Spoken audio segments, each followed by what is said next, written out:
Recent reports by the IMF and the World Bank point out that the Europeans in particular have spent more money in Palestine this year than ever before. There have been contributions from the Arab world and Iran, so that while incomes have dropped precipitously to about 40% of what they were the year before, the Israeli suggestion at the outset of this effort a year ago, which was these people would be put on a diet, has been made true. They've been on a diet, they haven't been starved. And people can survive on a diet, and Hamas has survived, and the PA has survived. This policy therefore failed.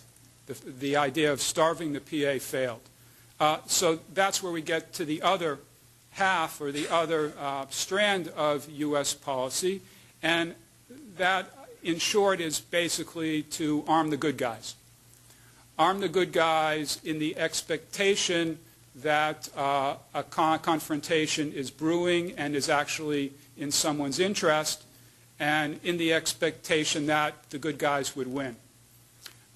It's one of the many shortcomings of this view and of this policy, in my view, is an assumption that the good guys would win. By the good guys, I mean Fatah and the generation of secular nationalists who are well represented in Fatah and the PLO, the bad guys obviously being the Islamists of Hamas and their allies.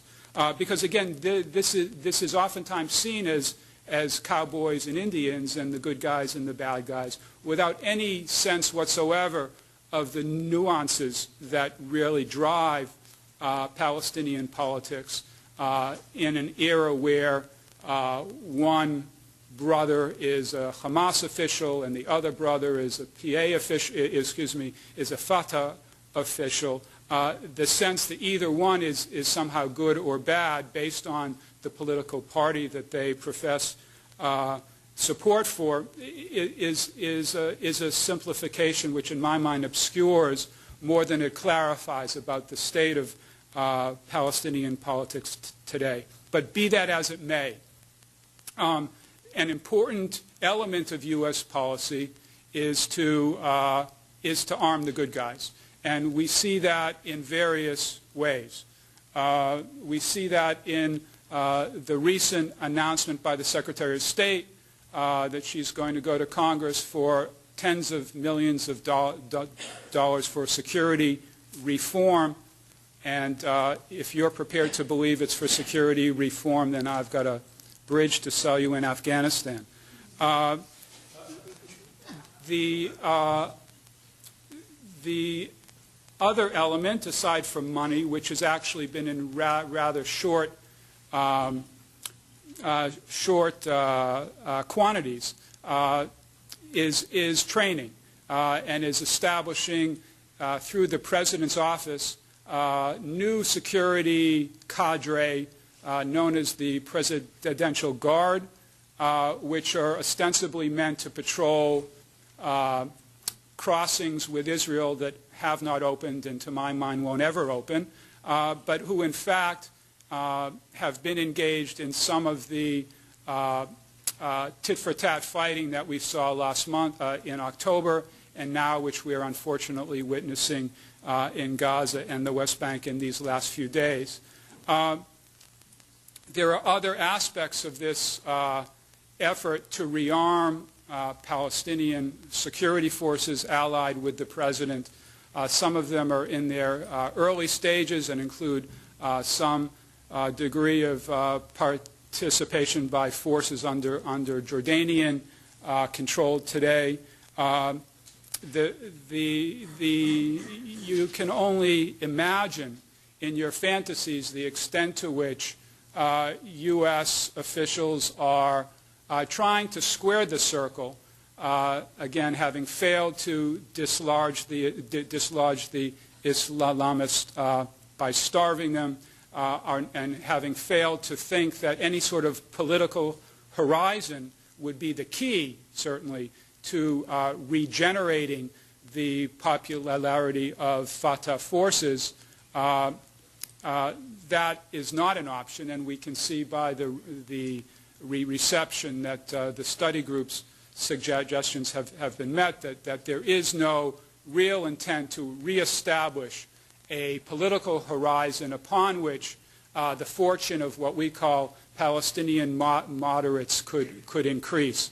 Having failed or having excluded that as an option, you aren't left with too many others, and again, the one that becomes most prominent, unfortunately, is the idea that some sort of armed confrontation between Fatah forces under the control of the president and Islamist forces under Hamas's direction is the key to the future.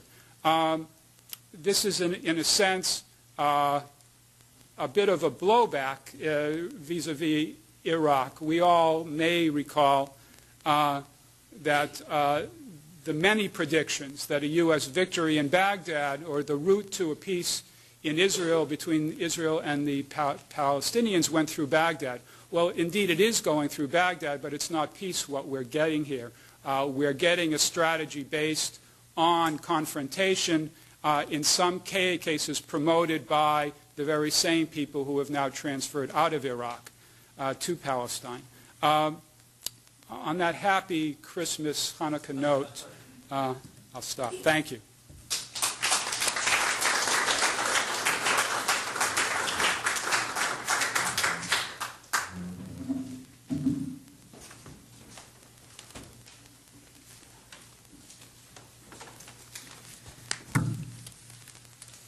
Well, I'd like to thank the American Task Force on Palestine and the Foundation for Middle East Peace for holding this panel and for inviting me to be a part of this panel and to comment on how much I've enjoyed my co-panelists, and I'll try not to cover the ground that they have covered already.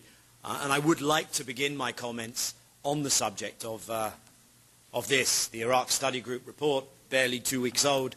Some people may claim that it's suffered a crib death. I'm not sure that that's the case, especially if more people take the time to read the report over the Christmas period. There has been a well-orchestrated effort to make sure that that report does not gather momentum. Unfortunately, there hasn't been much of a counter effort, but I think that is not too late, and I think it would serve us all well. Not least, a Pew poll that I just looked at yesterday, in which apparently, it surprised me how high it was, 52% of American public was familiar in some way or another with the report, and of those, 60% agreed with the recommendations of the report, 17% disagreed, and 23% said they had no opinion on it. I think much of the attack on this has come from two places. Number one, an intentional effort to create a straw man and then knock down that straw man. But a second element, which is, it may be that people here have become tone deaf to a language nuanced, well-crafted effort at presenting some of the complexities of the world we live in. And we're so used to a vernacular of the axis of evil and they're with us or against us and mission accomplished, that when people come forward and say, hey, there's no magic solution, quick fix, and here are a whole load of things, 79 recommendations that you can think of looking at, we get a little deaf to that. And there are three sections to the report. There is the assessment of the situation, and then there is the way forward, a new approach, which is the external approach, the second section, and the internal approach. And those that are attuned to the nuances and the subtleties, I think at least would have heard the following. The internal approach, and that's the third part of the report, does not admit to easy solutions. There are plenty of things that the study group says, but I think their overriding message is there is going to be an interaction between the politics of this, the public opinion of this, and the reality on the ground, which may drive it more than anything else, which is ultimately going to lead American policy in a certain direction. Unless, which is a big unless, the stubbornness continues. Nevertheless, I think there are enough hints out there. I don't think it's coincidental that they talk about the first quarter of 2008. I don't think it's coincidental that they talk about not making an open-ended troop commitment, or that they talk about the effect this is having on US military preparedness, or the effect of the US military to respond in other parts of the world. By the way, on the internal approach stuff, and again, it requires a detailed reading that I hope people indulge in, there's much in here that is worth looking at, whether it's the notion that the US should talk to all the elements except al-Qaeda inside Iraq, Muqtada al-Sadr included, Grand Ayatollah Ali Sistani included. They make the point that two of the three most important majority community Shia actors the US has no dialogue or engagement with when it comes to issues such as Washington not placing a block on the kind of amnesty that will be needed, when it comes to issues like the President making in a statement clear that there is no intention to remain militarily indefinitely in Iraq, and that the US does not have oil interests, although that may be a bit of a stretch in terms of convincing people, right down to things that may sound obvious to all of us, like there should be an environment in the DoD, in the Defense Department, where the military can speak truth to power, or that American budgetary preparations should in some way reflect the reality of the budgetary costs of the ongoing war. But I would like to move on to the external approach. And I think it's not coincidental that the authors made their first 18 recommendations on the external envelope. And that came first in terms of how you look at the Iraq situation. And here I will disagree, because it's the one bit I disagreed with in Ori Nir's presentation. We should not fall into the trap of the linkage that people have tried to claim is there that is not there. And it is a straw man, this linkage that people are trying to establish and then knock down. And it's repeated many times. The latest one is today in an op-ed by Robert Satlov of the Washington Institute for Near East Policy, in which he said this fear that the unresolved Israeli-Palestinian conflict could spin off into a Mideast-wide war. That's not the linkage that people are drawing out. Here is the linkage, and it's a linkage that wasn't lost on the authors of this, and I think is not lost on people who are thinking hard about what America needs to do in the Middle East, including, by the way, a very thoughtful piece by Richard Haas at the Council of Foreign Relations recently. The unresolved Israeli-Palestinian conflict and its centrality as the bloody soap opera that the Arab world sees on a daily, nightly basis on their TV screens, because the one part of the Arab world that has been most democratized is the media, in an era of Al Jazeera and Al Arabiya, and Ziad spoke about this, are the images you see from the Arab-Israeli conflict. There is genuine anger. There are genuine grievances. This is not good for anyone who is thinking about how do I isolate, limit, minimize, shrink down to their more natural and dealable with proportions, the extremists.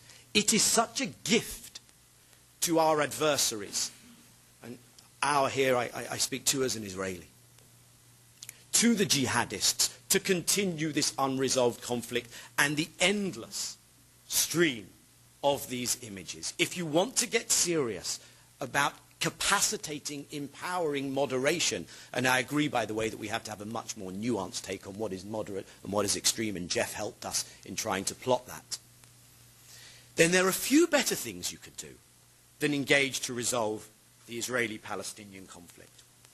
The second linkage is this.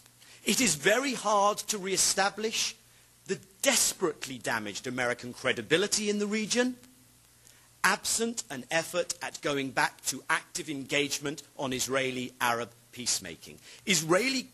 American credibility in the region is obviously crucial to America and to the capacity to advance America's interests. I'd say it's also a very important Israeli interest. Cooperation of America's allies with the US in a reality where the US is so damaged in terms of its standing in the region is made exponentially more difficult, and therefore we're not seeing it happen. The third linkage is that, of course, the Iranian and the Syrian situations are linked to the Iraq situation and are linked to the Lebanon situation and are linked to the Palestinian situation. So if you're not talking to some of those actors, your capacity to move forward on those issues is dramatically weakened. And I'll just quote one very short section from the report. Dealing with Iran and Syria is controversial.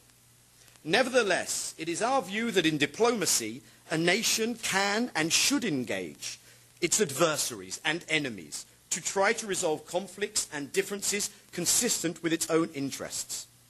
Accordingly, the support group, which they recommend, should actively engage Iran and Syria in its diplomatic dialogue without preconditions.